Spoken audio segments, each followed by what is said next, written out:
right. Hello, everybody, and welcome to another Cabin Fever podcast. It's Brent Bailey. It's a cold day here at the Cabin Fever studios. It's cold and foggy and rainy, and just yesterday it was like 80. It's like weird. It's like we're at springtime. Oh, wait, we are. I've started to lose track staying inside all this time. Hopefully you're having a great day where you are. I have a great show planned for you today, and before we get into that, I want to tell you my guests today are going to be Dr. Sylvia Jordan and one of my best friends in the world, if not the best friend in the world, Keith Neighbor, is going to be with us today, and we've got a lot to talk about today. So one of the things we started on the podcast when we started this a number of weeks ago now, this is going on to our fourth week. And first of all, I want to say thank you so much for your response to this. It's been amazing. We'd never expected to reach the amount of people that we've been reaching. But with all the platforms that we're on, which includes Roku and Apple TV and Amazon Fire Stick, we are so just tickled with the response. I'm going to throw something up on the screen right now. We have finally gotten all of our social media pages all up and out. And so if you would like to follow along on any of the social media pages, there it is right there, at the Cabin Fever Podcast on Facebook, at the Cabin Fever PC on Twitter, and at the Cabin Fever Podcast on Instagram. You can sure enough go and follow along with all of our posts and everything that's going on. Then we ask you to share the podcast. If you're watching on one of these platforms, you can absolutely hit the share button and let people know about it wherever you are. Hit the share button and put a hashtag for your city so that they can folks around where you are can watch and learn. This is just a break from all the negative that's going on right now, so that we can have a little bit of positive and a lot of good information for you right here. So now we are working on a YouTube channel. We do have one up. If you search the Cabin Fever Podcast, we are listed there. We haven't got our domain name quite nailed down yet. So when we get that, we'll pass that along to you as well.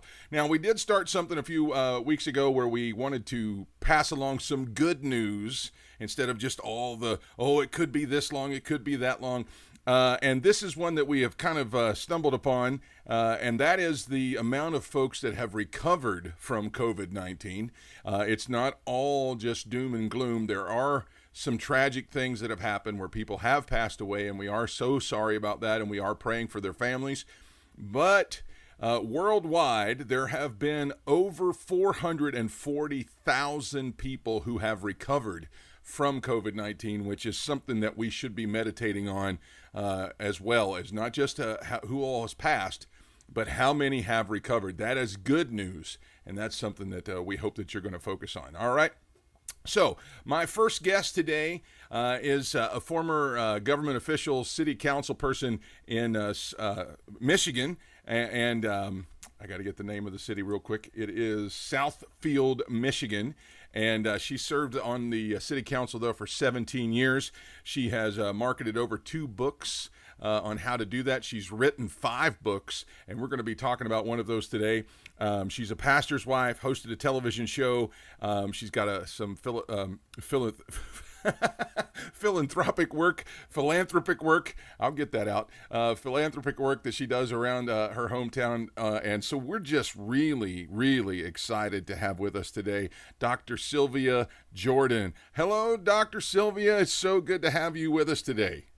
Hello, Brett. It's good to be here, and thank you for inviting me. And I think this is a great platform that you're doing, spreading some good news while we're in cabin fever. Yeah, right.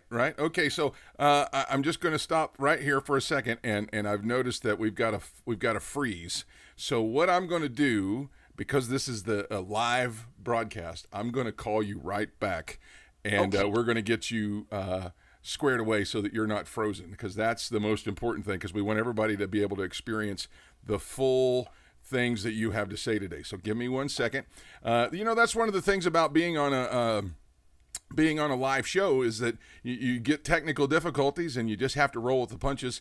And that's one of the things that we do quite frequently around here is roll with the punches. All right. So I think we got her going again. We're going to roll back up on here to get Dr. Jordan in here, because what you want to hear what she has to say today. All right. Whoops. Nope. That's the wrong guest.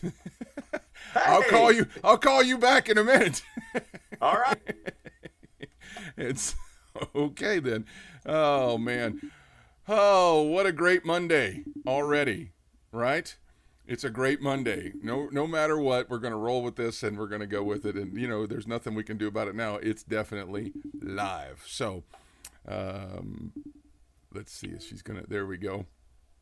All right, so she's coming up now, and as we get her on here, let's get that turned around, and So it looks like I've got it. How do I flip that around? Okay, yeah, go back up to your video tab at the top, and then click Use Landscape, and that's where we'll. You know what I had to do?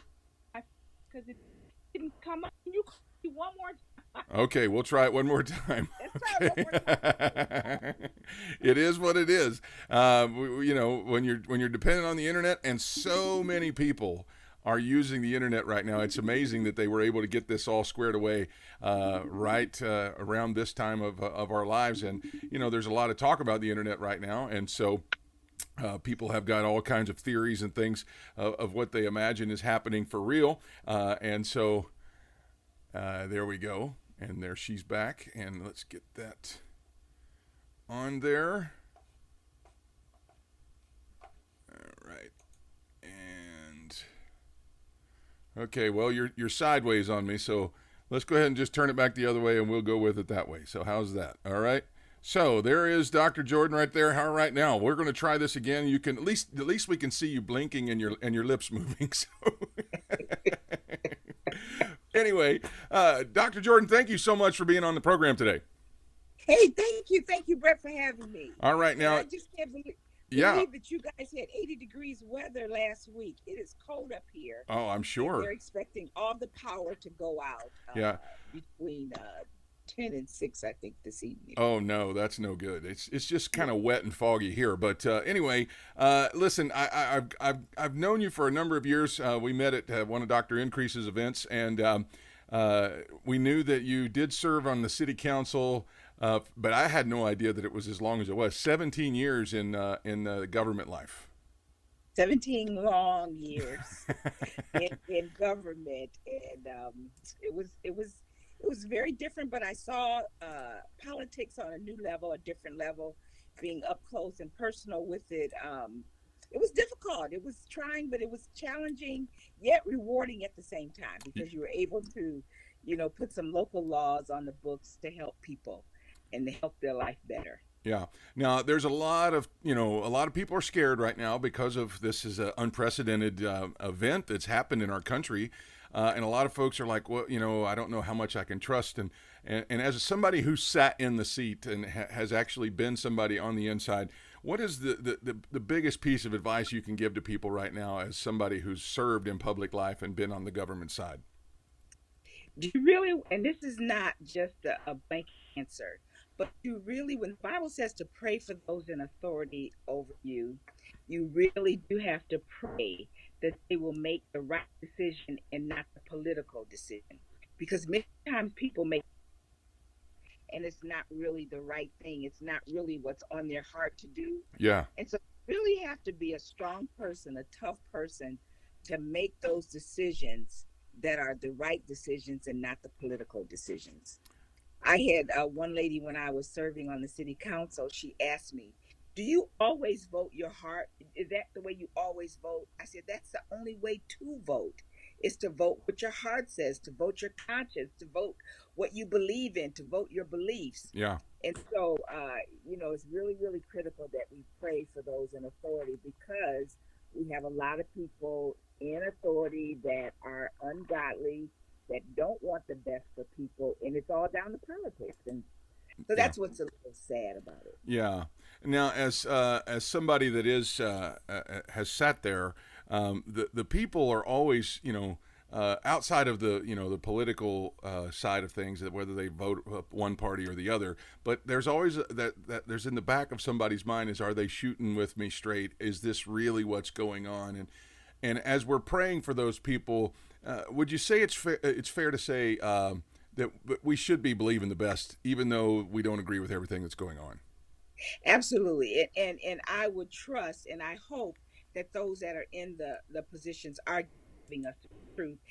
And sometimes the truth is not, it's not good, it's ugly. But if you're dealing with the facts, it makes it a little bit easier to swallow. Yeah. So I trust they're being open with us, being honest with us, so that we can judge our lives accordingly. And I do believe that they are, just from Yeah. my experiences. Sure. And these are tough times because when you're in a position of leadership, it's almost like you've got an arrow on your front and your back. So no matter what you do, somebody is going to say the good of it, but you're going to hear the negative Yeah. more than what the good is. And so I think that's the price of leadership, is that you're going to be criticized.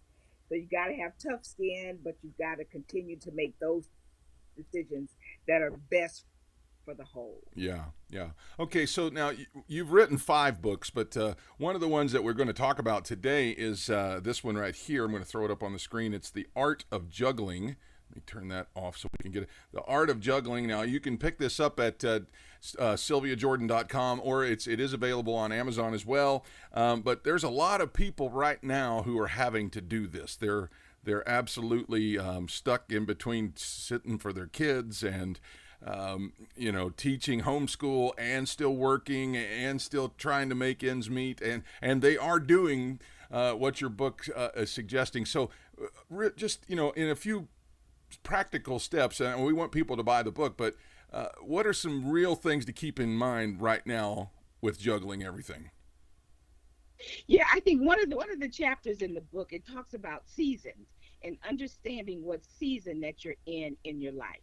And all of us are in the coronavirus season. Yeah. And so with that, the books have never been written, so we've got to do things differently. We've got to realize that this is a season that we're at home. And so you have to mentally adjust to that, because some people, my daughter is now home with my 2 grandchildren, and she's a working mom out of the home. And she says, Ma, I don't know if I could stay at home all the time with the kids. But she's having to face that right now. So you're having to come up with new strategies to make the job a little bit easier. You're having to come up with new strategies to make the kids happy in her case, and to still teach them, and to still accomplish and work on the things that you want to accomplish. So I think the critical thing is that we're in a different season, so we have to recognize that. It may mean pulling back on some things. It may mean this is the time to refocus. This is the time to regroup. This is the time, really, if you've got some projects that you haven't been able to get to them, now is the ideal time to get to those projects that you've been pushing off and procrastinating on. So You I know, think you have to recognize what season you're in, but you've got to maximize the season. You can't sit and watch TV all day, and you can't, if we've got some gamers out there, play video games all day. You got to maximize this season, the yes. coronavirus season that you're in. Now, I know it's funny that you say that, because somebody asked me, we've been staying at my parents' house during this time, and somebody asked me, are you having fun? And I said, well, if doing all the things you hated doing when you were a teenager that I'm doing now is considered fun, then yes, I'm having a ball, because I'm painting a shed, I'm cutting the grass, I'm doing all the things I used to do, but I hated doing. But I know that this is, this podcast was birthed out of this season, and I know that carries tremendous weight with what you're saying, that people should be embracing things right now. But you mentioned maybe there are some things that you have to maybe let go right now or cut back, and I just wanted you to speak briefly, if you can, to there are some people that when you start talking about backing up or letting things go or dropping things off, they almost take that as a sign of defeat, and that's a bad or a negative. But sometimes cutting back actually brings increase with it. Absolutely, absolutely. And when you think about, my husband gives this example, which I love. He gives this example of a person that wants to throw a ball. And so you'll have a ball in your hand, and you'll get more strength of throwing that ball when you pull back and then you throw, Oh, so as good. opposed to just throwing right where your hand is. And so I believe that we're in that pullback season that's going to propel us and move us even further once we come out of this season, if we've taken advantage of it. if we've done those things to prepare us for the next season. So pulling back and almost like debriefing your life is good because we cannot stay in full throttle all the time. You know, you cannot be going ahead so fast all the time that you don't have time to pause. And I just firmly believe that this is a time that the Lord has given us, all of us, a time to pull back, regroup, refresh, restore, so that we can continue this journey of life that we're on. That's just my own personal opinion. Yeah. Now, you and your husband pastor a church in Michigan there. Tell us the name of the church again. Family. Uh-oh, you cut off on us. Tell us one more time. Yeah, so the name of the church is Family Victory Fellowship, and we're in Southfield, Michigan. Family Victory Fellowship in Southfield, Michigan. And how long have you guys been there? So we've been ministering at the church, pastoring for 28 years this year. It's hard to believe. Wow. Congratulations. That's incredible. Yeah, thank you. Incredible. So now what's next for you? I know that you know, you're not able to travel and stuff right now, but what's the next big project that you've got going on? I've got a couple projects that I'm working on. I'm learning a new tool. I'm learning I'm learning the stock market, if you can believe that. Oh, all right now. And so this is really, really out for me because again, my daughter has a degree in statistics and I barely passed geometry. So I'm learning some new things about the stock market. I'm just learning something different, something I've always wanted to do. And now it's giving me opportunity to just learn about it. So that's what I'm working on. And I'm also working on a group that I started several years ago. It's called the Ultimate Women's Group. And it's a group of women, like-minded business women, Christian women, that are all in pursuit of the passions and the dreams that God has put on our heart. So we have a great network where we are encouraging each other, inspiring each other to continue to move forward. If it's writing that book, if it's developing that product, if it's starting that business, if it's doing what you've always wanted to do in life, now is the time to do it. So I'm helping and encouraging women to do that as well. And not only that, you know, I still want to help those persons that desire to get in politics. So I wrote a book about that, but I'm really pushing Christians and believers to think about pursuing just getting involved in politics because we really need the righteous to be in authority. Yeah, I saw that on your website, and we've got your website up on the screen right now. It was the 7 something about this. Let me see if I can play that again. But it was the 7 something of campaigning, 7 secrets to campaigning. 7 strategies for success. 7. That's what it was. 7 strategies to campaigning. And so all of these resources you're able to pick up at Dr. Jordan's website. It is Sylvia. Yeah, right. SylviaJordan.com, and you can pick it up there. And Dr. Jordan, thank you so much for coming and being on the program today. I know that it went by fast, and I hate the fact that we had a few technical glitches there, but thank you so much. And we want to have you back on to talk about your next big project whenever you get it everything cemented and really going. Absolutely. Give your family a big hug for me. I sure will. Thank you so much, Dr. Jordan. Have a great rest of your day. That's Dr. Sylvia Jordan, everybody, of SylviaJordan.com. And why don't you stop by and pick up some of those products for her, from her. They'll absolutely help you, especially that Art of Juggling book, where right now so many folks are juggling everything and trying to figure out what the next step is.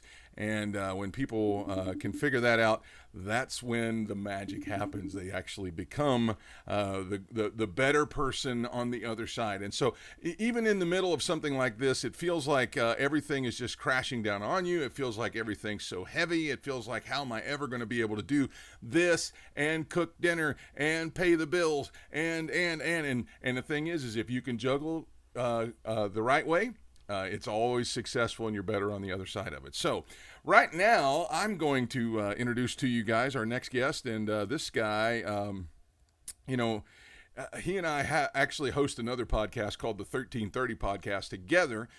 We work together at Rhema Bible Church and Training Center in Tulsa, Oklahoma. I was the high school youth pastor. He was the junior high youth pastor, and he was the department head. And we had a blast for 11 years. Our offices neighbored. That's funny because that's his last name, but it's spelled a little different. But they were right next to each other, and we shared a door. And so you just felt like you were in the same room with each other the whole time. And there are just some people that God really knows what he's doing when he brings you together with him. And God really knew what he was doing when he brought me and Keith together. And so right now, I want you to welcome to the podcast Keith Neighbors, my best friend in the whole world. Keith, what's up? Hey. How's it going? Really good. How are you? Fantastic. All right. So what's it like in Tulsa today? It is, right now, it is overcast, gloomy, cloudy, and about... It's not going to tell me now. Wow, you're going to turn into Travis. You're going to turn into Travis Meyer and give us the whole forecast. I was going to do it, but my watch flipped over to the wrong part, and I can't get it to go back. So before we get into what me and you are going to talk about, Keith was with me at Rhema for all those years. Actually, was there 17 years? Was that your total track record there? 16. Well, I got there in 1994 and started school, and then graduated on Friday, and on Monday I walked into the office and started working there as one of the pastoral staff. But I worked there the whole time that I was going through school as well. So if you want to count that, I was there for 18 years. Yeah, 16 is youth pastor though. Yeah, and so you were there for 16 years and had moved down there to go to school from Minnesota and worked for the Target Corporation up there. But now you are a business owner and you have your own company entitled called Tulsa Driveways. We got it up on the website right there, and I noticed you were wearing your sweatshirt there. Hey. Your swag gear. Well, when we get done here, I'm going to jump in my truck and go run a couple of estimates. Yeah. So I had to be ready. So how long this was going to go. He's a business owner. His wife is a business owner. They have two wonderful kids. The crazy thing about it is Keith's wife, his name is Jody. Well, those of you who know me, that's my wife's name. We had an administrative assistant at Rhema, and his wife's name was Jody. And then it got even more cosmic than that. It was all of us shared June the 8th as a magical day. It was my and Jody's anniversary, Mario and Jody's anniversary, and it's Keith's birthday. So and it was just like it was all meant to be. So are you saying that so we can get presents and cards sent to us? Yes, of course. That's okay. Exactly.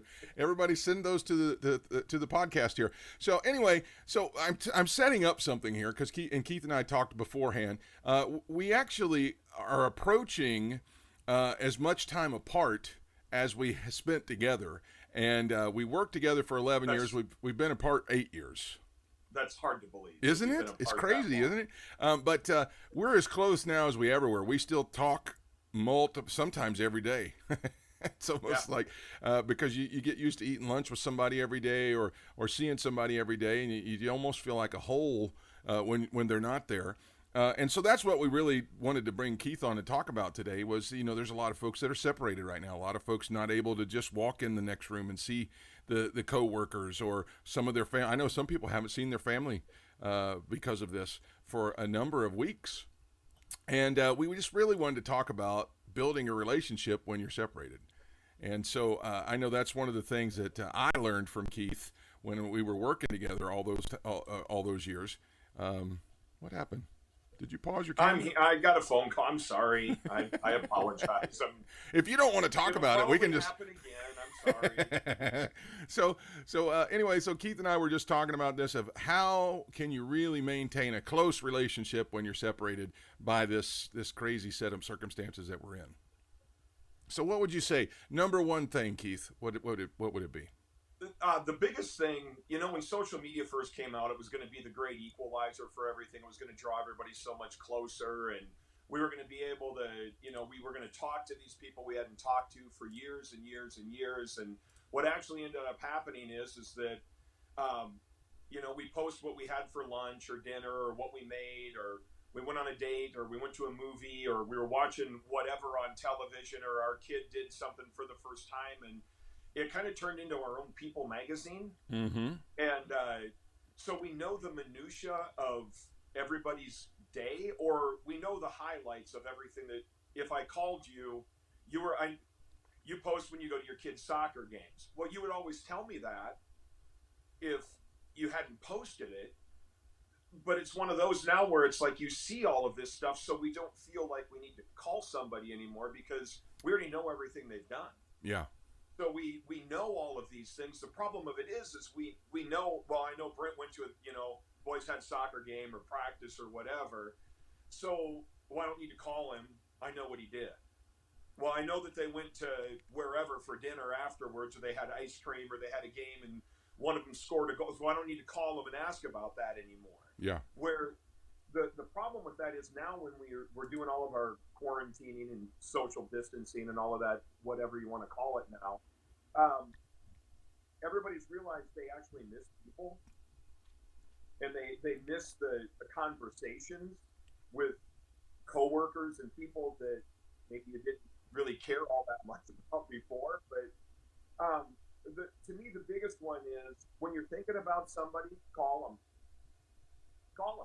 Pick the phone up and call them. And if they answer, have an actual conversation with them about something. Ask them what they're doing, even if you know about it. Hey, I know you made this for dinner. Was it good? What did you burn it? What did you do? But, because people ask all the time about our relationship. Hey, man, what's going on with Brent? And you have people ask you all the time, what's going on with Pete? Yeah, what's he doing these days? Yeah. Yeah, but it's from people that are mutual acquaintances. And I'm like, well, call him and find out. Ask that question. And I always think that's so funny with people where to this day, I'm working at somebody's house right now that knows both of us, and the lady asked about Brent. Now, it's one of those where it's a long time ago, and I think it's cool that she's still asking about him.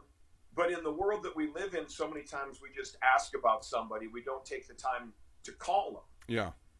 And build that relationship and work on it. And this is the thing that everybody needs to keep in mind. Relationships are work. It's a lot. It's if whatever you value, if you tend it like a garden and keep the weeds out of it, you're going to have a good harvest with it.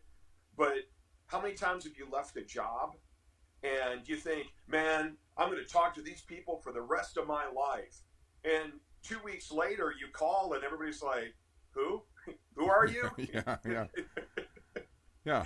And part of it is that you have work in common, but you don't have that much else. The benefit that I have with you, and I tell people all the time, Brent's not my friend, he's my brother. Yeah.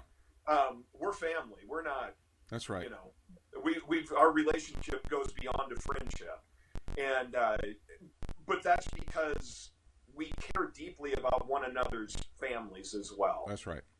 And that's part of a relationship in there. And you're not going to be that way with everybody. But I was sitting here before you called thinking about this, and we've got a group text message. There's, 5 of us in the text message group that we've got. And we're the luckiest people in the world because, I don't know, the youngest one is 40? Somewhere in there? Somewhere in that neighborhood, yeah. Like that. I'm the old man of the group at 52. So we've got everything in between that group. And I can call any one of those people on the phone and they'll answer. That's right. And if I called and said, if I were to put something up and send a text, say something happened, I need somebody here in Tulsa with me, I guarantee you that not everybody's going to show up, but one of them will.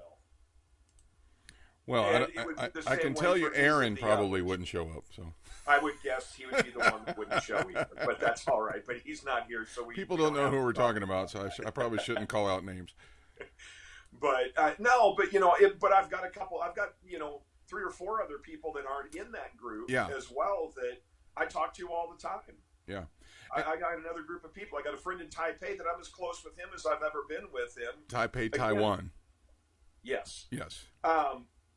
And we message back and forth 4 or 5 times a week. Yeah. And the thing of it is, we're just good friends, and we have basically text message conversations. We'll FaceTime once in a while, but there's a 13-hour time difference, so it's a little difficult, but you know, like I said, when we're doing this stuff, the biggest thing to me is you just got to keep reaching out and putting in effort. Yeah. And It's funny because I was talking to some folks today. Actually, before I went on the air, we were talking about working out, things that are, it's weird. These people we're people that we've known for a long, long time, and but we're separated from the other. They're on the other side of the country, and Yep. it's easy when you don't see somebody every day to kind of just chalk that up and go, well, it is. I know. You and I went almost a whole year without seeing each other when I first moved Yep. to Florida. And when Yep. we ran into each other in, you called and you were in somewhere near Daytona Beach, and we met. Yep. We met in Daytona, and we went to go eat. And it was a little bit like we'd still talked a lot on the phone, but it was a little bit like, is this different? Is it weird? Is it what? It was awkward at first, but then Yep. in literally less than 3 minutes, we were right back into the pathways of. And I'm saying all that to say it's easy by distance or not seeing somebody every day to chalk that up and go, well, it's not worth going through that anymore. But I can Yep. honestly say, and I'm sure you would echo this, it is worth the work to call somebody Yep. when you're thinking about them. And it is worth the work to communicate and to have just call and say, what are you doing? I mean, I was just thinking about you and wanting to spend time with you. I know a lot of folks do that dating wise. I wouldn't say that that's really applies here, but when you got when you got a relationship with somebody at work or your family members or whatever, it is worth it to go out of your way and say what's up. Yeah, it's that first time that we met up after that year. It wasn't. I wouldn't. Awkward isn't the word to use, but I remember at one point. I don't know. You know how you build Christmas up in your head? Yeah. Christmas is really in your heart. Kind of a thing. It's not necessarily what happens. It's kind of the whole feel of everything. Yeah. And you want it to be a certain thing. And with that first time that we met, I even told my wife I was a little nervous about it because I wanted to make sure that we kind of wrung everything out of it because I knew we weren't going to see each other again for a while. Yeah. And we had this conversation, and you looked at me and said, "We're just having lunch, man." Yeah. Kind of a thing. It wasn't. Let's not make it something that it isn't. Let's not build it up and try and do everything. Let's just do what we do. Yeah. Let's just be. And Yep, there were plenty of together. times. Listen, Keith and I ate lunch together. I would say 97% of the time when we were in Yes. Oklahoma. Yeah. There were days that sometimes one of us would be at the hospital visiting the sick or whatever, but most of the time we ate lunch together. And there were plenty of days we would just sit at the table and nobody'd say anything. We'd just be reading an article on our phone or whatever, Yep. and nobody felt the need to impress or engage because we were together all the time. And that's what I guess what we're trying to say today is if you feel like you need to call somebody, call them, but don't force the issue. Just be. If you're friends at work, be friends at work. If that's your family member, you don't have to impress them. Just reach out, let them know that you care, and make it continue because you'll get out of it what you put into it. Fair? Oh yeah, absolutely. The other one that I always tell people, because I called my brother the other day, and when he walked in, his wife made fun of him because he was on the phone again. And it was an actual thing about kind of the triple P loans and stuff that they're doing. He's a banker. And so I had some questions, was asking some questions about some stuff. When he walked in, he kind of started to laugh because his wife, he goes, I think, Car's going to throw something at me because I'm on the phone, because I'm always on the phone when I walk in the house. And, but it's one of those where I'm the caller in our family. I'm the one that calls my brother, my sister, my mom. My dad doesn't hear well, so having phone conversations with him is really difficult, Yeah. and it turns into more of an exercise in futility and frustration, but I still talk to him. But sometimes you've got to be that connector. You've got to be that person. That's right. Initiator. Yeah. And you can't always be the person, well, I'm not going to call them this time because they need to call me this time. Mm-hmm. They have to call me. It's every other time. Well, sometimes life doesn't work that way. Yeah. And the other one is there are times I call you or you call me or whatever, and it rolls to voicemail, and nobody sends a text message, I'll call you in a minute. sometimes they don't call back for 2 days. Yeah. Because you're pastoring a church, I'm trying to run Guilty. a business. Yeah, but I've done the same thing. Yeah. You know, and then all of a sudden it's like, crap, I forgot to call Brent back. So either that or you'll call back and be like, hey, what's going on? You know, Yeah. sorry, I was just really busy. And it's like, for the last 48 hours straight, you were really busy? You know, no, but... No, I forgot. But, and that happens. Yeah. The other one I was going to say, you know, this is the other one, as Christians, how many times have you called me or somebody else, or I've called you or somebody else has called you and said, hey man, I was thinking about you. Now, you and I talk all the time, but there are times where I will specifically call and say, I was thinking about you. Yeah. Everything okay? Yeah. And you'll be like, man, I'm going through the ringer right Mhm. now. Or sometimes you'll say, yeah, everything's good. Yeah. And but last week or the other day was, man, it was murder the Yeah. other day. Yeah. And I wouldn't have answered the phone if you called anyway, because of what I was going through. I just didn't want to talk about it, you know. And this is one of those where, to me, when it comes back to, especially in the situation that we're in, there's a lot of people that feel like nobody cares right now. Come on now. That's good. There's a lot of those people out there right now that they're not connected people. They're not. They may be shy. Maybe they're socially awkward. However you want to word it. Or there are people that are like, I don't need anybody. I'm good by myself. You know, blah blah whatever. I don't need a lot of people, but I need my family. That's right. I need my friends. But again, there are those people that are out there that they just don't have the confidence, maybe, to make the phone call just to say, hey, what's going on? Yeah. I sure do miss everybody. Yeah. You know, where they're lonely. Yeah. They're home alone. My wife works with a lady who, she's single. She didn't have anybody. Her family's not around here. And, you know, my wife will send her text messages. We made a meal for her and dropped it off at her in her mailbox last night. And, you know, but if you're thinking about somebody, call them. Because a lot of times the Lord will put people on your heart, on your mind, and you don't have to call them and say, man, I just got done praying for you for like an hour or so. Are you okay? It's just like, man, I was thinking about you, so I thought I'd give you a call, see what was going on. That's right. It's the old reach out and touch someone. You know it. And now it doesn't really cost anything.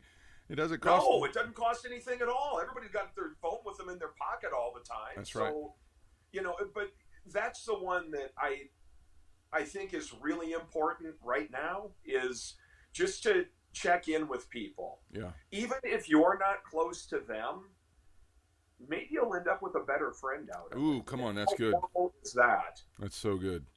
You know, and that's the one that, I don't know. I told you this earlier today. I read it on, it was on Twitter, and I don't know where it was. Hulk Hogan made the statement that the Lord has taken away everything that we've worshipped for him, the Lord.